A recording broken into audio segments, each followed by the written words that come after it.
How many times I've scolded my 4 children when they were young for doing something like that or, like this. But you know, right now we're going to meet a lady who makes a business of kind of drawing chewing gum and placing it in odd places. Now, she is here because Mrs. Stewart Penman. She sees us over KECA-TV right here in Los Angeles, asked for it. She said, "Dear Mr. Baker, at Christmas time, my sister-in-law received the most unusual gift. It was a portrait made out of ordinary chewing gum. So beautiful that I'm asking if possible to see how one is made. Sincerely, Mrs. Stewart Penman." Well, Mrs. Penman, that's precisely why we're visiting with the originator of this most unusual art. Just take a peek at a couple of her pictures, will you, please? They're third-dimensional. Look them over. This one is a chewing gum rooster, if you please, in the serving tray, going after a chewing gum worm. Here are some beautiful placemats here.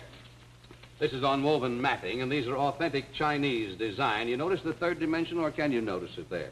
There are 2 of them. Then these, of course, are very beautiful flower motifs. Well, I could go on around the wall, but I know how anxious you are to meet the artist herself. And so I take great pleasure in introducing you to Mrs. Fay Garriott. Hello, Mr. Baker, and I know exactly what your first question is going to be. How much gum do I chew to make a painting? Well, how much do you chew? Not a thing. No?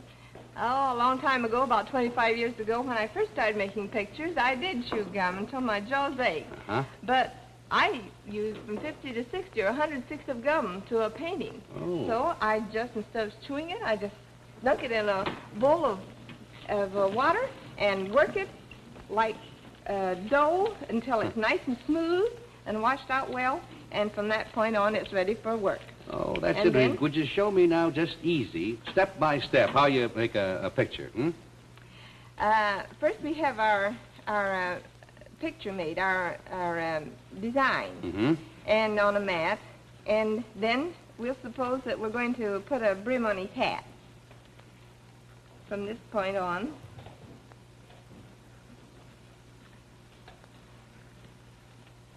Now, there would be a possible first start for the picture. That would be the on first the start design. for the hat. And then the second picture, the second step, shows the basket partly done, the rocks in, and some of the branches, some of the twists in the tree, and his hand. His hat is mostly finished, with the exception of the weaving, and the branches ready for the leaves.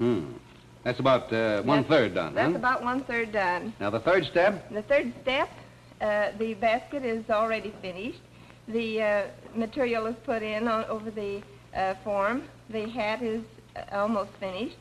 The branches are in, and the leaves are already in. And then the leaves we pull out like this with a little spatula, a little orange wood stick. It's a little bit gummy. We should leave it settle just a little bit longer. That's about what would happen with me if I tried. Now, that's about 3/4 done. That's about 3/4 done.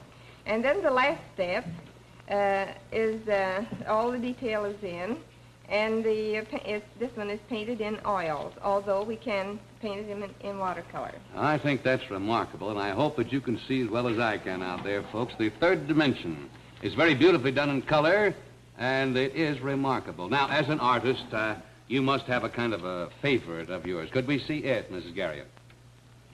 This is my favorite, or perhaps the most popular one. And this is the old barroom scene.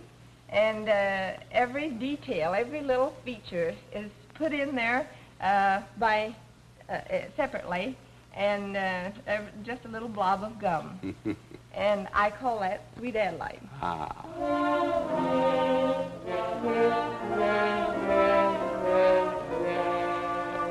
Yes, you can feel the very spirit of Sweet Adeline in that.